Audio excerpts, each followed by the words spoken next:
New Lands, by Charles Hoyfort, Part 1, Chapter 3a. Southern plantations and the woolly heads of Negroes pounding the ground, cries in northern regions and round white faces turned to the sky, fiery globes in the sky, a study in black, white, and golden formations in one general glow. Upon the night of November 13th, 14th, 1833, occurred the most sensational celestial spectacle of the 19th century.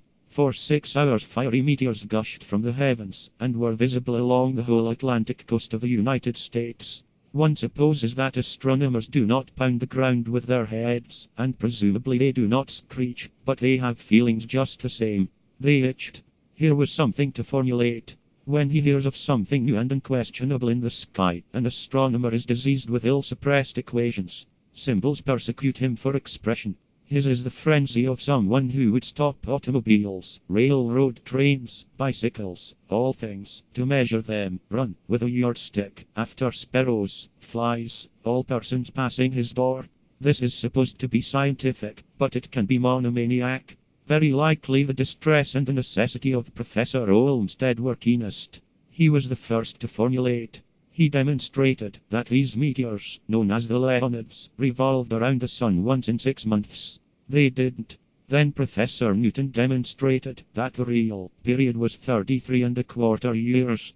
But this was done empirically, and that is not divine, nor even aristocratic, and the thing would have to be done rationally, or mathematically, by someone, because if there be not mathematical treatment, in gravitational terms, of such phenomena, astronomers are in reduced circumstances. It was Dr. Adams, who, emboldened with his experience in not having to point anywhere near Neptune, but nevertheless being acclaimed by all patriotic Englishmen as the real discoverer of Neptune, mathematically confirmed Professor Newton's findings. Dr. Adams predicted that the Leonids would return in November 1866, and in November 1899, occupying several years upon each occasion in passing a point in this Earth's orbit. There were meteors upon the night of November 13th, 14th, 1866. They were plentiful.